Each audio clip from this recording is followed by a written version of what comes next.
इस वीडियो में हम जीएसटी से संबंधित जनरल प्रविष्टि के बारे में सीखने वाले हैं और साथ ही साथ देखेंगे कि जीएसटी में कौन सा जीएसटी लागू करेंगे हम।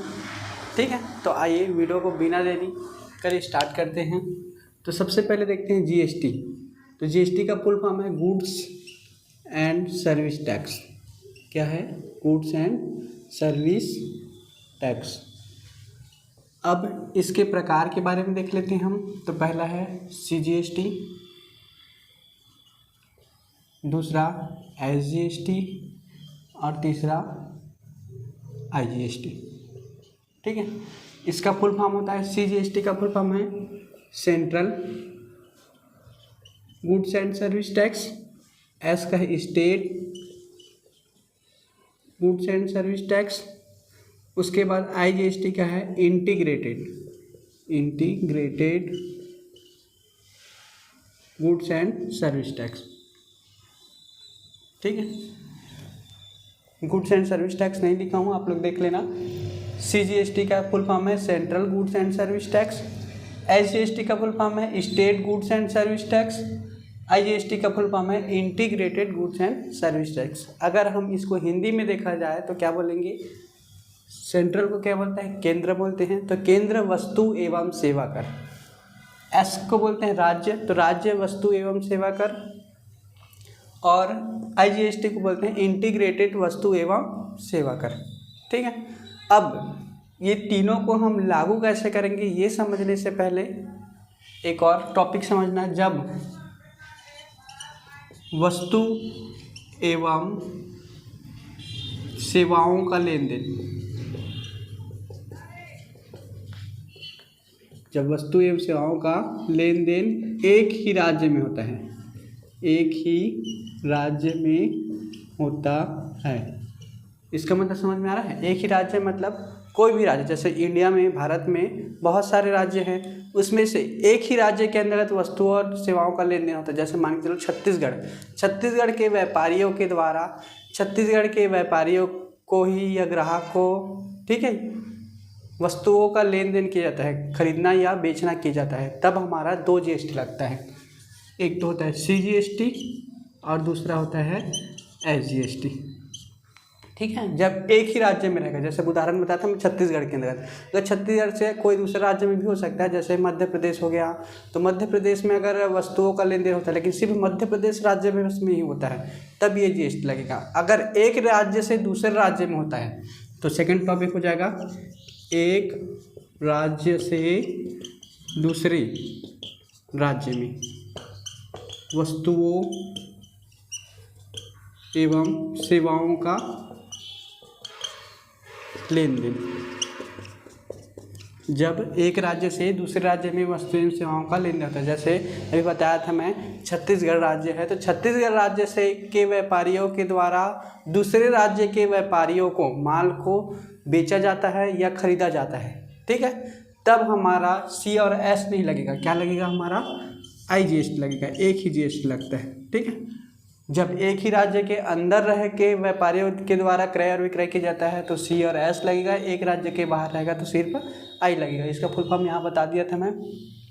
ये केंद्र सरकार और राज्य सरकार को दोनों को देना पड़ता है। जब आपका एक ही राज्य के अंतर्गत रहेगा तो, अब एक राज्य के बाहर रहेगा तो सिर्फ केंद्र सरकार को दिया जाता है। और जीएसटी जो है केंद्र सरकार के द्वारा लगाया जाता है और एक इनडायरेक्ट टैक्स होता है। ठीक है, अब हम इसका जनरल प्रविष्टि करने के लिए सीखने वाले हैं कि जनरल प्रविष्टि करेंगे तो हमारा क्या क्या प्रविष्टियाँ बनने वाला है। तो इसका आप स्क्रीनशॉट ले लो, मैं इसको मिटाने वाला हूँ।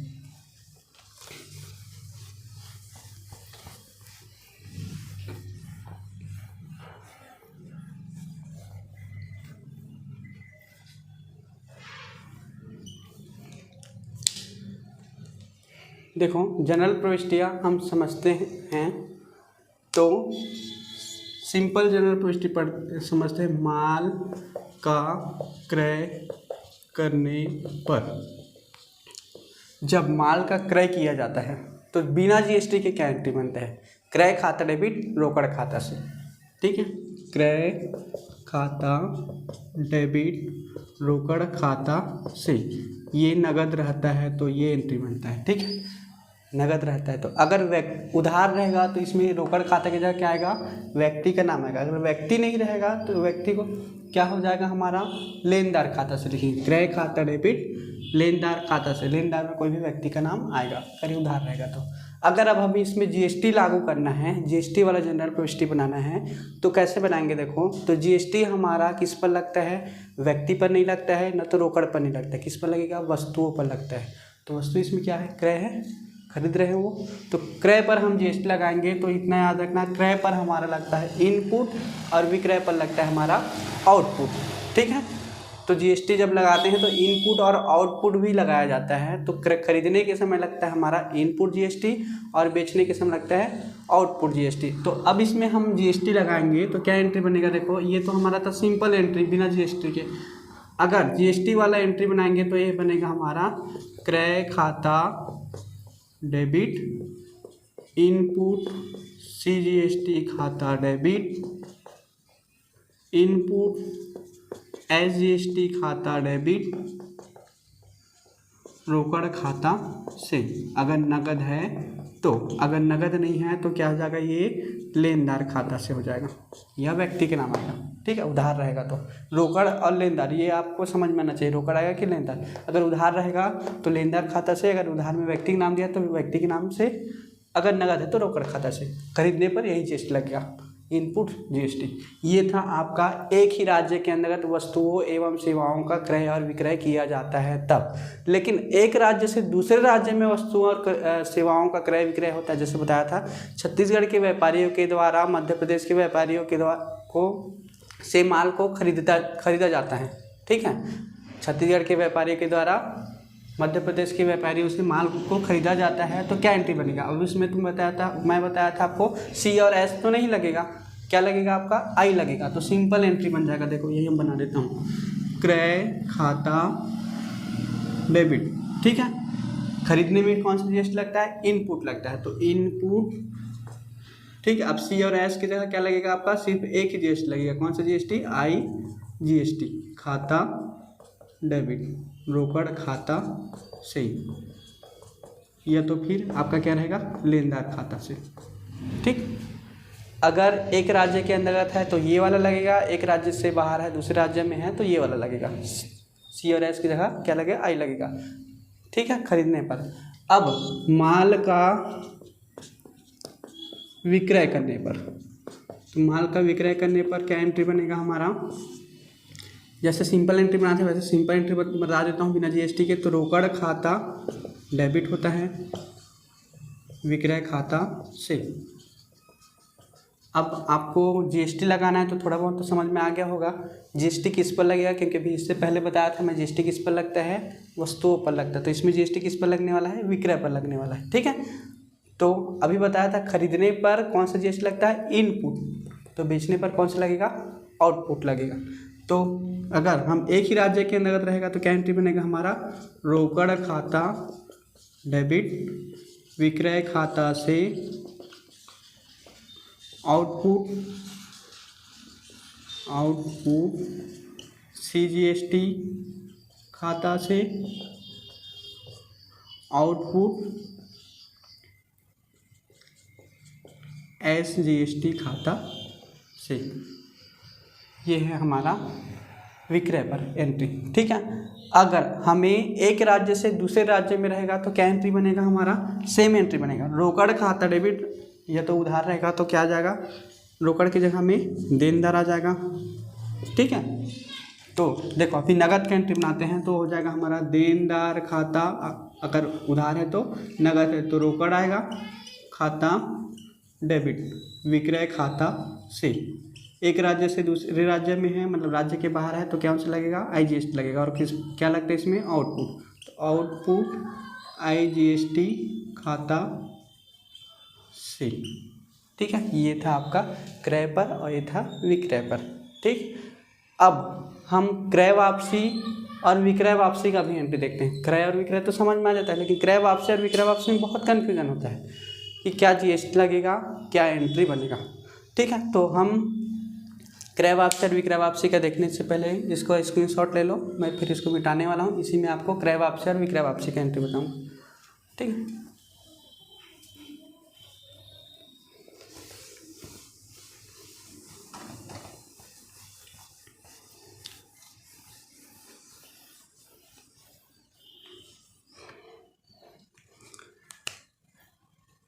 अब पहला करते हैं क्रय वापसी पर। क्रय वापसी होने पर क्रय वापसी होने पर क्या एंट्री बनाएंगे, तो बिना जीएसटी के हम क्या एंट्री बनाते हैं ये पहले समझते हैं। तो क्रय हमारा क्या होता था, डेबिट होता था, तो क्रय वापसी क्या होगा, जस्ट उल्टा होगा, क्रय वापसी खाता क्रेडिट होगा। ठीक है, क्रय डेबिट हुआ था तो क्रय वापसी क्या होगा, क्रेडिट होगा। अब वापस करें तो किसको वापस करेंगे, व्यक्ति को ही वापस करेंगे। तो व्यक्ति को क्या बोलेंगे हम, देनदार बोलेंगे कि लेनदार बोलेंगे। तो किसको वापस करते हैं, देनदार को वापस करते हैं। तो देनदार खाता डेबिट क्रय वापसी खाता से। ठीक है, अब हम इसका एंट्री बना लिए। अब जीएसटी वाला एंट्री बनाएंगे हम। तो जीएसटी एंट्री बनाएंगे तो क्या एंट्री बनेगा, देखो अब मैं बताया था जीएसटी किस पर लगेगा, व्यक्ति पर तो नहीं लगता है ना, तो रोकड़ पर नहीं लगता। देनदार क्या है, व्यक्ति है। एक है आपका वस्तु, क्योंकि माल खरीदे थे उसी को तो वापस करें ना, इसको पर जीएसटी लगाएंगे हम। तो कौन सा जीएसटी लगेगा, सबसे पहले ये समझते हैं हम, इनपुट लगेगा कि आउटपुट लगेगा। तो कैसे समझना है, तो जो खरीदने के समय लगा था वही जीएसटी आपका वापसी में भी लगेगा। तो खरीदने पर कौन सा लगा था, इनपुट, तो क्रय वापसी में कौन सा लगेगा, इनपुट ही लगेगा।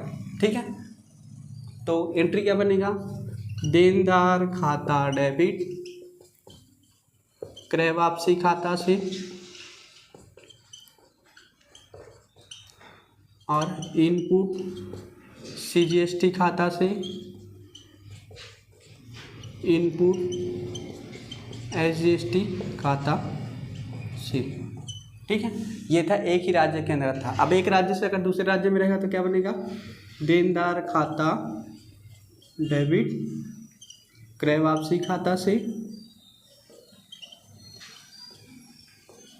और इनपुट आईजीएसटी खाता से। ठीक है, एक राज्य के अंदर रहता सी और एस, एक राज्य के बाहर रहेगा तो सिर्फ आई लगेगा, और इनपुट और आउटपुट वाला नियम सेम लगता है। ठीक है, अब हमारा ये था क्रय वापसी होने पर। अब हम बनाएंगे विक्रय वापसी होने पर। तो विक्रय वापसी होने पर क्या एंट्री बनेगा, तो सिंपल एंट्री पहले समझते हैं। विक्रय वापसी होगा तो क्या एंट्री बनेगा, तो विक्रय वापसी के लिए हम बनाएंगे, देखो विक्रय क्या होता था हमारा, क्रेडिट होता था। तो अब हमारा विक्रय वापसी क्या होगा, डेबिट होगा। जस्ट उल्टा जैसे बताया था ना, क्रय डेबिट होता है तो क्रय वापसी क्रेडिट होता है। तो विक्रय क्या होता है, क्रेडिट होता है, तो विक्रय वापसी क्या होगा, डेबिट होगा। तो एंट्री बनेगा हमारा विक्रय वापसी खाता डेबिट, कौन से व्यक्ति को क्रेडिट करना, तो कौन सा व्यक्ति आएगा, क्रेडिट कौन सा होता है, लेनदार। तो लेनदार खाता से। ये था हमारा बिना जीएसटी की एंट्री।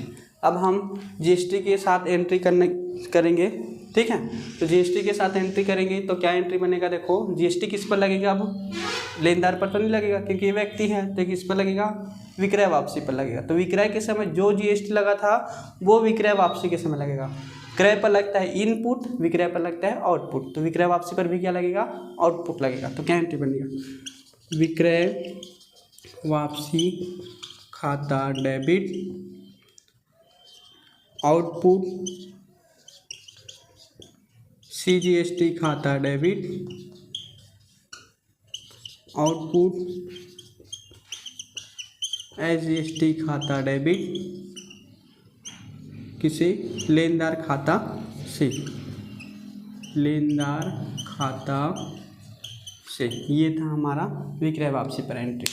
विक्रय वापसी खाता डेबिट आउटपुट सीजीएसटी खाता डेबिट आउटपुट एसजीएसटी खाता डेबिट लेनदार खाता से। अगर हम इसी को बनाते हैं एक राज्य से दूसरे राज्य में होता है तो सेम एंट्री बनेगा, बस सी और एस के साथ क्या लगेगा, आई लगेगा। तो मैं इसको नहीं बता रहा हूँ, अब तो समझ में आ गया होगा। विक्रय वापसी खाता डेबिट आउटपुट आईजीएसटी खाता डेबिट लेनदार खाता से, ये बनेगा। ठीक है, अब हम व्यय का देख लेते हैं क्योंकि व्यय में कन्फ्यूज़न होता है, कभी इनपुट लगता है कभी आउटपुट लगता है, ऐसे भी होता है कभी कभी। तो क्या क्या एंट्री बनेगा ये देख लेते हैं। ठीक है, तो इसको स्क्रीनशॉट ले लो, फिर इसको मैं मिटाने वाला हूँ, फिर आगे हम व्यय के बारे में पढ़ेंगे, व्यय और आय के बारे में।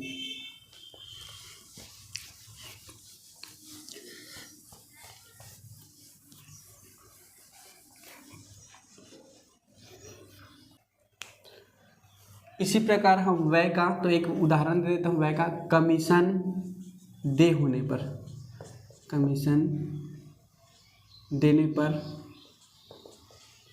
क्या एंट्री बनता है? Simple entry. कमीशन देते हैं तो कमीशन दिया, ठीक है, कमीशन दिया तो क्या एंट्री बनेगा? हमें कमीशन देते हैं तो हमें क्या होता है? खर्च होता है, ठीक है, हानि होता है। तो खर्च और हानि क्या करते हैं? डेबिट करते हैं। तो कमीशन खाता क्या होगा? डेबिट होगा रोकड़ खाता से। ये था आपका बिना जीएसटी के। अब अगर हम इसमें जीएसटी लगाते हैं तो क्या जीएसटी बनेगा? तो ये देखेंगे हम। जीएसटी लगाना है तो सबसे पहले ये देखना है हमें कि कमीशन पर जीएसटी लगेगा कि रोकड़ में जीएसटी लगेगा। तो मैं तो बताया था रोकड़ में जीएसटी नहीं लगता है, तो किस पर लगेगा? कमीशन पर जीएसटी लगेगा। तो कमीशन पर जीएसटी लगेगा तो कमीशन जब डेबिट होगा, व्यय रहेगा तो उस पर लगेगा। डेबिट वाला में क्या लगता है? इनपुट लगता है। तो अब जीएसटी के साथ एंट्री करते हैं।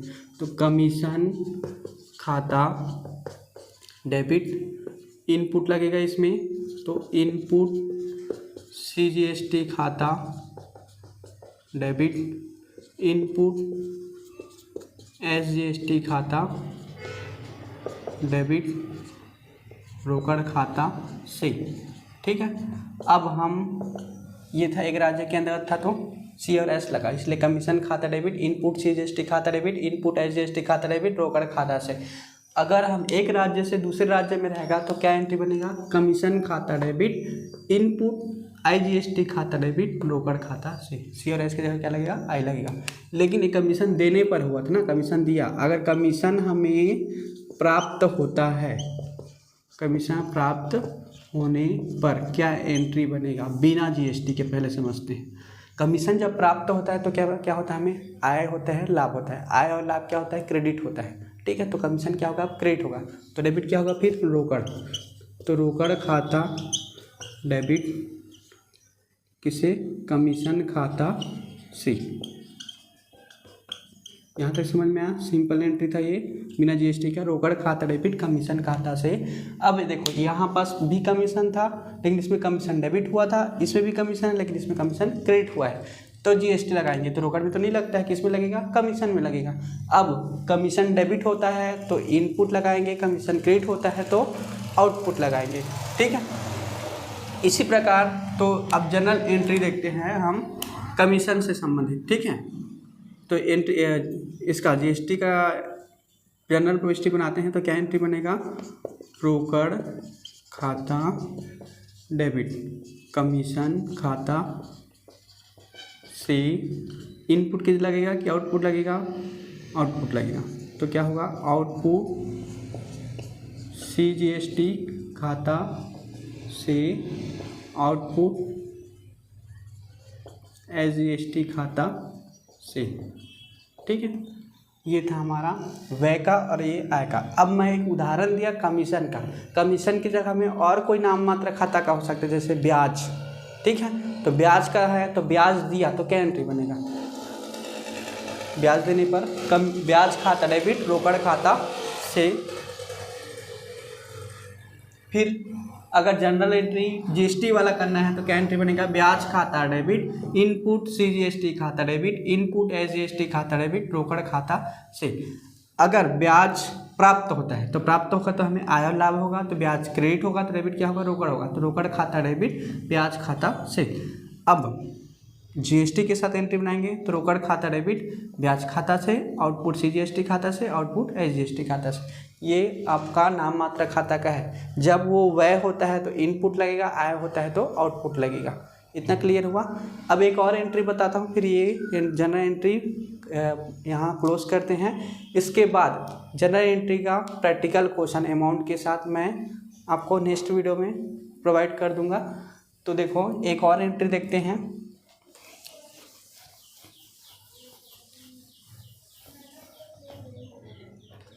नेक्स्ट हो जाएगा हमारा माल का आहरण करने पर। आहरण मतलब निजी प्रयोग के लिए निकालते हैं, ठीक है। तो निजी प्रयोग के लिए अगर माल निकालते हैं तो आहरण पर तो जीएसटी नहीं लगता। देखो क्या एंट्री बनेगा? आहरण खाता डेबिट टू स्टॉक खाता से या तो फिर क्रय खाता से। ठीक है, ये सिंपल एंट्री। आप आहरण करोगे, निजी प्रयोग के लिए निकालते हैं तो उसको क्या बोलते हैं, आहरण। तो आहरण खाता डेबिट, आहरण आप क्या निकाल रहे हो, माल निकाल रहे हो। ठीक है, माल निकाल रहे हो तो क्या होगा, कहाँ से माल आएगा, स्टॉक में रहेगा तभी तो आएगा ना, इसलिए स्टॉक खाते से। ये तो फिर स्टॉक में कहाँ से आएगा, खरीदे रहोगे तब आएगा, तो इसलिए हम क्रय भी लिख सकते हैं, स्टॉक भी लिख सकते हैं। ठीक है, अब इसमें अगर हम जीएसटी लगाना है तो जीएसटी लगाना है तो क्या एंट्री बनेगा, जीएसटी आहरण पर तो नहीं लगेगा, किस पर लगता है, स्टॉक पर लगता है, क्रय पर लगता है। तो क्रय के समय जो जीएसटी लगा था वही जीएसटी इस पर भी लगेगा। तो क्रय के समय कौन सा जीएसटी लगा था, इनपुट लगा था। ठीक है, तो इनपुट ही लगेगा इसमें भी। तो क्या हो जाएगा, टू इनपुट सीजीएसटी खाता से, और सॉरी टू लगा दें तो से लिखने की जरूरत नहीं है, फिर इनपुट एज जीएसटी खाता से। ठीक है, तो एंट्री क्या बना, आहरण खाता डेबिट, टू स्टॉक या क्रय खाता।